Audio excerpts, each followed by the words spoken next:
Welcome to Ask Leo Answercast number 144.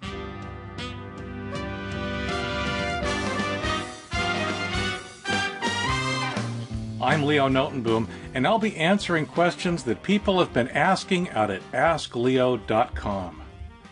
Today's Answercast is brought to you by the Ask Leo Guide to Routine Maintenance. Keeping your computer running better and longer. That's what the Ask Leo Guide to Routine Maintenance is all about. Culled from the articles on Ask Leo, it'll help you speed up your computer, free up space, and basically avoid spending money you just don't need to spend by making that machine last as long as possible. The Ask Leo Guide to Routine Maintenance can be purchased in either of three formats: a downloadable PDF, a Kindle book, or as a paperback from Amazon. Regardless of which one you choose, once you register the book, you'll be able to download the book in any or all of the digital formats available, including PDF, Mobi, and EPUB. Also, once you register the book, you'll also get access to companion videos that demonstrate the various steps that I've outlined in the book. You know, I see people discarding computers way too early. It just doesn't have to be that way, especially when the problem they're trying to solve is really all about software, not hardware. The Ask Leo Guide to Routine Maintenance can help. Visit askleo.com/guide to learn more and purchase your copy today. Leo, I'm finding myself confronted with an unexpected problem. We bought an HP Pavilion desktop PC for my wife, which runs Windows 8.1. However, the entire correspondence with HP regarding the details of the transaction was done by email on my computer running Windows XP, SP3, and Outlook Express. Now, I printed all of that out, of course, but to be on the safe side, I also saved the entire correspondence to CD. Our usual total email traffic is done on my computer in order to avoid any mix-ups. Now, when my computer bites the dust, our entire collection of email and also other correspondence written on that Windows PC, Windows XP PC, will be useless and lost since it cannot be read on the new PC running Windows 8.1. Would you have any idea how to get around this problem? Perhaps installing Outlook Express on the new PC, but I suspect that Windows 8.1 will not take this. In my opinion, there's just no debate. Outlook Express's time is over. It's time to move on to something that's less buggy and actually supported. But that does leave many existing Outlook Express users with a big problem, and I really get that. What do you do with all the email that you have stored in your existing Outlook Express installation? One of Outlook Express's many problems is that it makes moving the Outlook data store very difficult. It's a proprietary format. It's very, very fragile. It's easy to have it not work, or lose mail, or experience just all sorts of other associated issues that make it all, well, kind of a mess, to put it politely. It's very difficult to do and to have it work. My preferred approach doesn't work for everyone, but I think it'll work for you since you have your existing Windows XP machine. It's absolutely the easiest problem that I know of, and that's this. On the XP machine that's running Outlook Express, install another email program. I recommend something like Thunderbird, but I believe Microsoft Office's Outlook will do, Windows Live Mail might do, but you get the idea. Another email program that supports this next step, which is import all of your Outlook Express email into this new email program. Once you've done that, you've actually got something that's very easy to move to another machine, and in fact, to another operating system. You could then move that, for example, running Thunderbird, you could move that to Windows Vista, Windows 7, Windows 8. Heck, you could even move it to a Mac or to a Linux machine. It's actually pretty cool. Now, the second approach is if it's already too late. In other words, if you already no longer have Windows XP, but you do have a copy of the original mail store. So on a machine that cannot run Outlook Express, like your Windows 8.1 machine, you have to make sure that the entire original Outlook Express data store is available. In other words, you've recovered it from a backup, or you've copied it there before you decommissioned the Windows XP machine. But ultimately, the data store that Outlook Express uses has been copied or saved somehow and is now accessible on your new machine. You'll find it on the old XP machine, typically buried under a folder in your user account, but one relatively quick way to find it is to simply search the hard disk for folders.dbx. That's actually a folder in the root of the Outlook data store, or a file in the root of the Outlook data store. That is one quick way to say, okay, if this file is here, then this is where the data store is. Once again, install another email program. Thunderbird, Windows Live Mail, Outlook from Microsoft Office, or something similar. Configure that program as appropriate to access your current email. Now, use that program's import feature to, once again, import your Outlook Express mail. Now, this doesn't work with all mail programs, but it does work with several. It's essentially the same thing we did by installing an email program on your on your Windows XP machine. But the issue is that once the data store has been moved to a machine that does not actually run Outlook Express, a little bit of data is actually kind of lost, a little bit of information about where the data store is located or how it's formatted or whatnot. And some of the import utilities actually rely on that, and thus they won't work in this moved situation where you're actually trying to do the import on something other than Windows XP. But it can work. In many cases, it does work. And then, once you've done that, you've got your email in this other email program. The key here to both of these scenarios is to get your email out of Outlook Express's proprietary and unfortunately fairly fragile database format. And typically, all that really means is importing it into some other email program. And the good news is that most of the other email programs we're talking about actually make it relatively easy to then move the email from one machine to another. There is a third solution, and it is more complex, and I throw it out as kind of a last resort. In Windows 7 Pro and better, you could install what's called XP mode, which is ultimately Windows XP running in a virtual machine on Windows 7. You could do the same on other operating systems by installing virtual machine software like Oracle's VirtualBox and setting up a Windows XP virtual machine of your own. Outlook Express will work in there. So you'd need to transfer the data store from wherever it is to the virtual machine that you've just created. But once you've done so, you could then, presumably, fire up Outlook Express and access that mail. Once again, I strongly recommend that the first thing you do is move away from Outlook Express. Install in that VM one of the other email programs we've been talking about and use that other email program to import the mail, converting it to that other email program's format, and then moving it to its final destination on your new or upgraded machine. All of these approaches have downsides. Multiple identities is usually the big one. Outlook Express supports it, and not all of the alternatives do. It's something that, to be honest, it's kind of often lost. But as much as we might love Outlook Express, the fact is it hasn't been supported in close to a decade. It has problems. It's known to lose email, especially as you accumulate more and more email. And the bottom line is that it's time to move on. I have a laptop with Windows 8.1 and I want to downgrade it to Windows 7. But unfortunately, to go about this seems very confusing. Can you assist me or provide me with the steps to go about to doing the downgrade? In addition, let me know if there are any setbacks that I'll face if, in fact, I do perform this downgrade successfully. Yes, absolutely, it is confusing.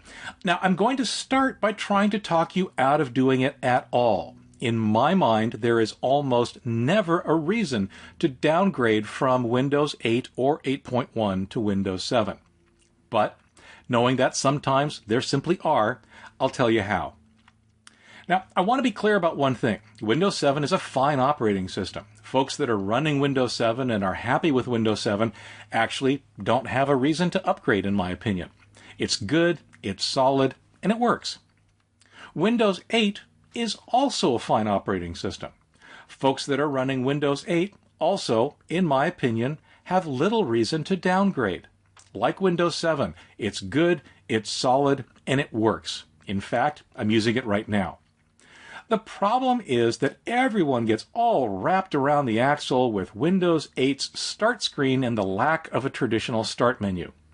It's a bad first impression that colors their entire subsequent experience with the operating system.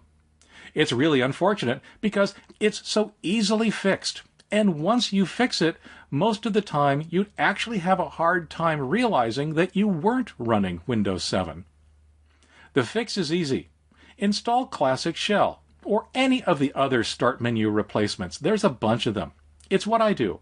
It makes my desktop Windows 8 look and act pretty much like Windows 7. And it's one heck of a lot easier than the downgrading process, as you'll soon see.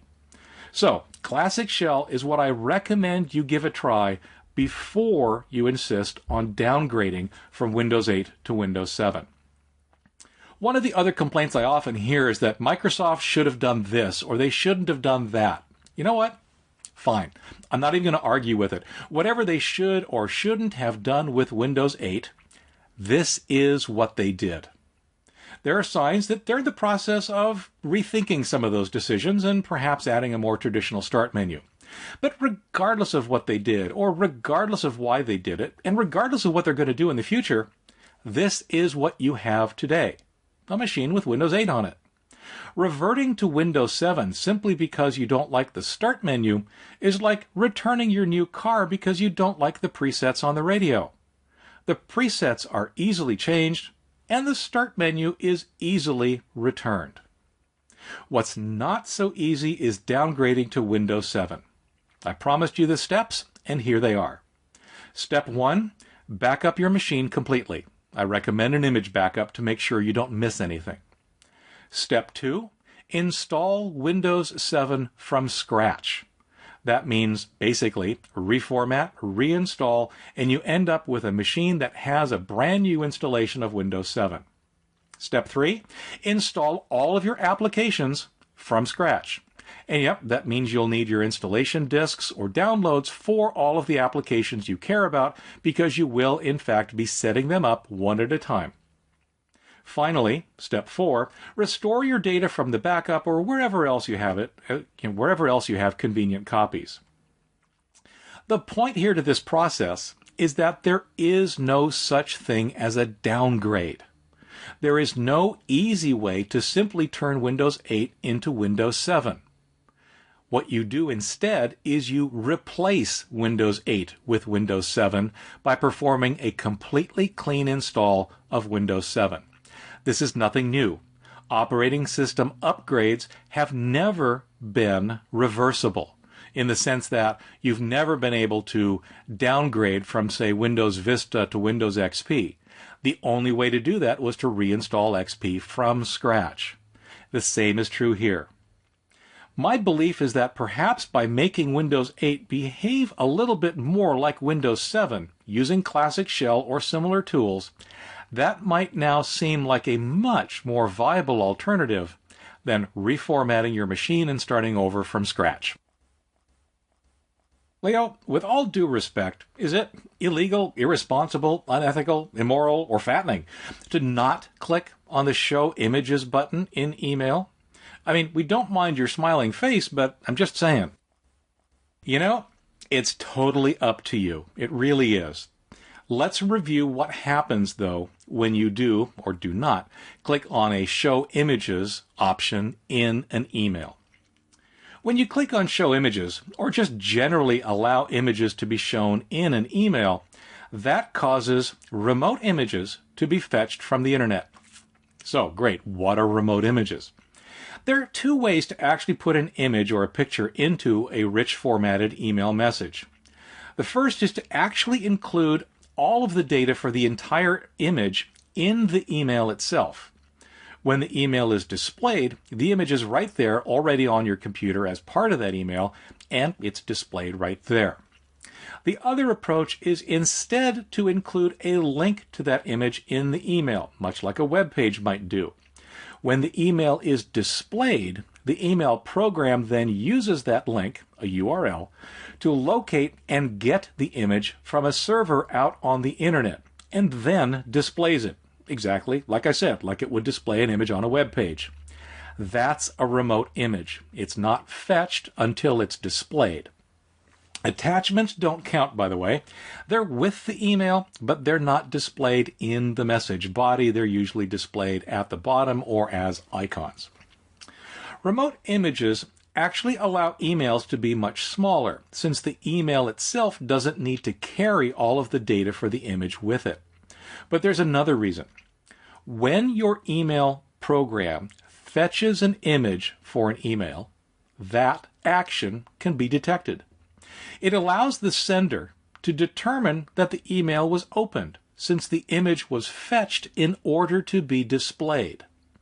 Even on large email lists like mine, image links can be encoded so that, in fact, we can tell which of the 67,000 subscribers actually bothered to open or view that image. Now, here's the problem. Senders can be good people, like me, that only use that information for good. Or senders can be spammers. Now, since spammers send to millions of email addresses, many of which in fact aren't valid, they can use the information about who opened an email to say, this email address, the one that opened this message, the one that viewed this image, it's real. And once they find that an email address is real and has a real person behind it, you know what they're going to do? They're going to send it more spam. That's why most email programs now default to not displaying images unless you want them to be. I actually use the information for a couple of different things. One, it tells me which newsletters are actually getting opened and read more than others. It basically tells me what information people are actually interested in. It also tells me who's stopped opening my newsletter, who's not looking at what I send at all. Now, both are inexact.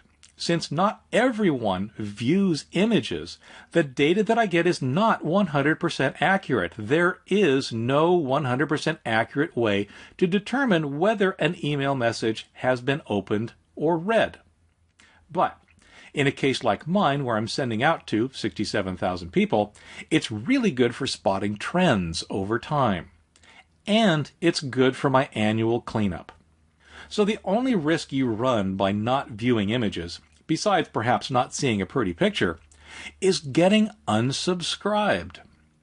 If you never enable images for my newsletter, and you never click on a link in there, which is another way to infer that you've opened the email, then come this spring, you might get unsubscribed. So why do I do that? Well, because it looks like you're not interested in the newsletter. As far as I can tell, since you're never clicking a link, and since you're never displaying an image, it looks to me like you're never opening the email and you're not reading it. All mail services these days, especially the big ones like Google and Outlook.com and Yahoo, they actually take that into account when they figure out what is and is not spam. If enough people aren't opening and reading the messages that I send, the messages that I send then have a higher chance of being filtered as spam for everybody.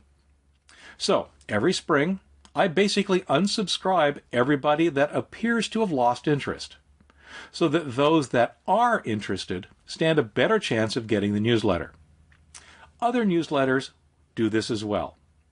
It's not a perfect strategy, but it has become important, like I said, to make sure that everybody that does want the newsletter actually gets it.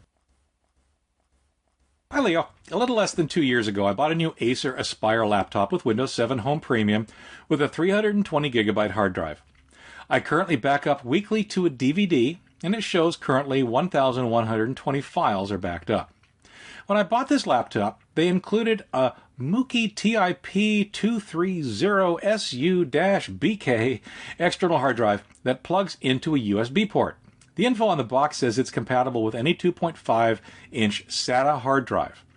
Would this unit, assuming it works correctly, be better for an external backup than the DVDs I'm now using? My short answer is yes.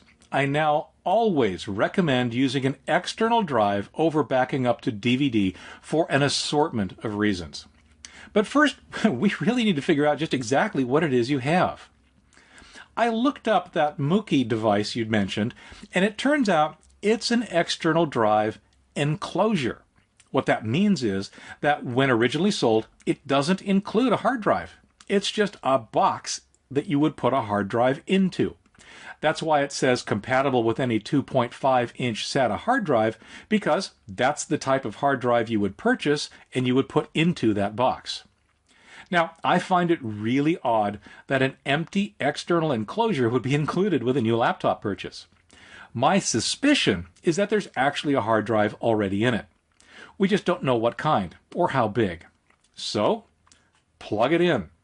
See if a drive shows up in Windows, and if so, how big it is. If nothing shows, then yeah, it's possible that the enclosure is indeed empty, and you should either go out and get a hard drive to put in it, or just get yourself a new external hard drive. As I said, though, getting an empty one with a new laptop would be odd, but, weirder things have happened.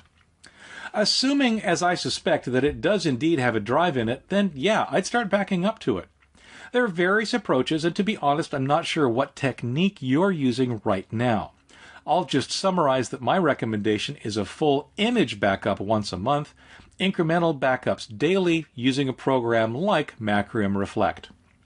The concern I have is that we don't know what's being backed up to DVD.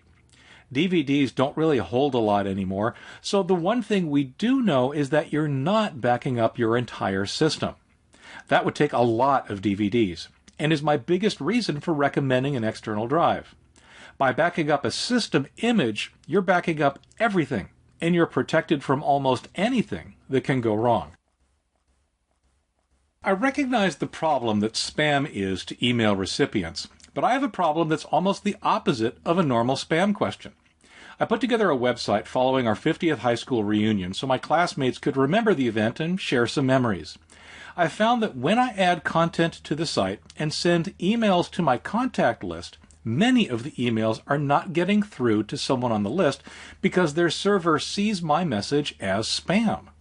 Are you aware of any way a person can send bulk emails to friends that want to receive them and be assured that they are not filtered as spam? The short answer is no. There's really no way to bypass spam filters, which is essentially what you're asking. And if you think about it, you'll see why that is. Spam is absolutely a problem, and spammers are a devious lot. The problem, of course, is that anything that you could do to ensure delivery, they could do as well.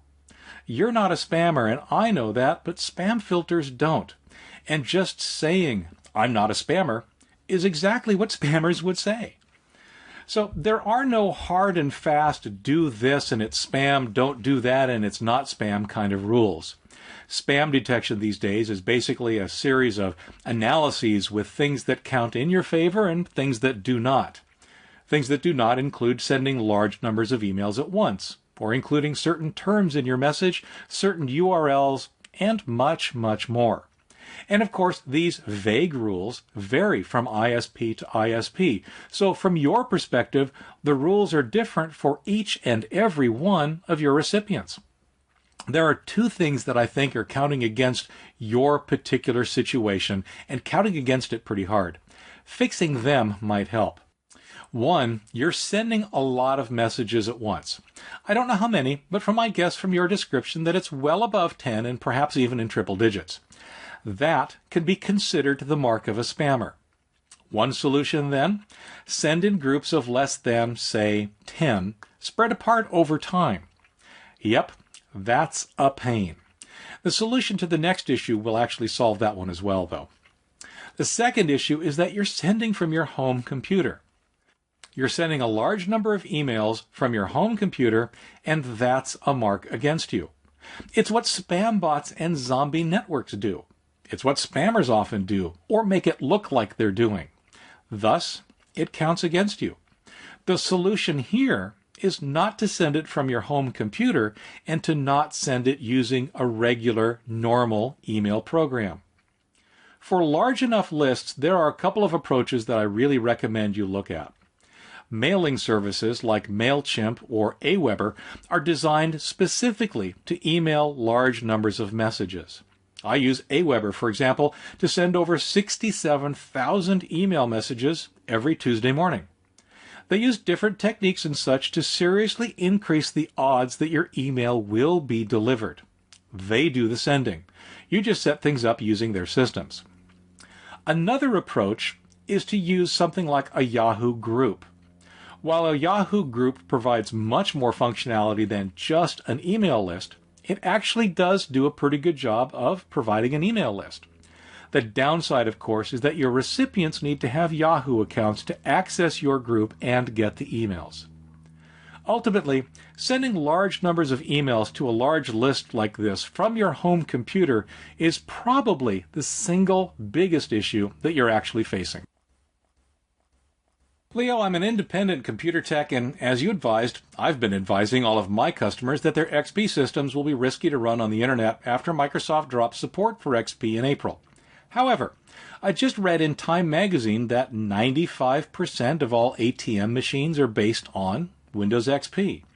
Does this mean that ATM machines are at high risk of hacking after Microsoft ends support? Frankly, if I was a hacker and I'd found a hole in XP that I could exploit in ATMs, I'd be really tempted to wait until after Microsoft support ends to use it. Then I could keep using it as will. The vulnerability might already have been discovered, and it's just waiting for the right day to be used. How can I protect myself? Should I try to shut down ATM access to my accounts, and is this even possible? I was actually as surprised as you are to hear that such a high percentage of ATMs are using Windows XP. On thinking about it some, I think the problem probably goes a little bit deeper than that. But I also don't think that you and I really need to do anything just yet. But banks definitely should be on the alert. I always figured that the bank machine ATMs would be connected to some kind of a private network. And even if they did that over the internet, I expected that at least a VPN would be used. And that may be true for many, if we're lucky even most, ATMs. That, in and of itself, reduces the risk directly, because it's via the internet that most of these malware attacks would happen. If the ATM is actually not communicating directly on the internet, then that's kind of not a vector for those attacks. If, like a good PC, they're not on the internet, or at least firewalled from it, the problem may not be as severe as we're concerned about. This could well be a case of a single-purpose machine operating in an isolated enough environment to still be relatively safe. However, when it comes to banking, I'd expect relatively safe to not really be safe enough. That's why I expect that these machines, even if they're running XP, would not be connected to the global internet in such a way as to be vulnerable. It's not like somebody's using them to download and read emails and opening attachments, for example. The firewall that sits between them and the internet is, perhaps, the single most important part of this equation. Now, that would presumably live in the bank's own IT center and as a result be able to be kept up to date. But let's, for a moment, assume the worst. Let's assume that these ATMs, or at least some of them, are more or less exactly like PCs connected directly to the internet. So, some vulnerability comes along and an ATM gets hacked. It's the banks that are going to have to deal with this, particularly if it happens on a large scale. And if there is that kind of a vulnerability, of course it's going to be on a large scale. I'd expect your account and my account to be relatively unaffected, at least after the furor dies down. The banks will be faced with updating the machines and perhaps even with Microsoft's help, diagnosing and updating XP. My understanding is that large companies can indeed pay for continued support and perhaps specific updates to Windows XP of some limited nature. This would be a scenario that I would assume would get addressed one way or another, and probably pretty darn quickly. My deeper concern is really about what's running XP besides these ATMs. Banks obviously have a vested interest to keep their networks as secure as possible. But recently, we've seen that point-of-sale software has been a recent target of hackers. I have to wonder how many point-of-sale computers out there are still running Windows XP. Or how many computers in doctors' offices, or power stations, or coffee shops, or toy stores, or who knows. Basically, there's a potential for a lot of small businesses who don't necessarily have the resources or the ability to react as quickly as the banking network might to be affected. They are the ones who should be worried, in my opinion, and they're the ones who should be upgrading. That's another week's worth. I do the Ask Leo Answercast every week. So if you've got a question about your computer, the internet, technology, your bank, a backup, whatever, head on out to AskLeo.com to search for your answer or to ask your question. You might hear it answered here on a future Answercast. I also put out a newsletter every week. The Ask Leo newsletter includes answers and fixes and safety tips and opinions and even the occasional answer as to why things are the way they are. Please back up. I plug this every week because it's so critically important. Nothing, and I really do mean nothing, can save you from almost any disaster like a proper and recent backup. All of my answers are based on my own personal experience and should be used entirely at your own risk. Unfortunately, we might want it to be otherwise, but the fact is, I just don't know you, or your abilities, or the specifics of your machine, and details like that can make a huge difference. The Ask Leo Answercast is a production of Ask Leo and is copyright 2014. Thanks for listening. I'm Leo Notenboom, and I'll be back soon with another Ask Leo Answercast.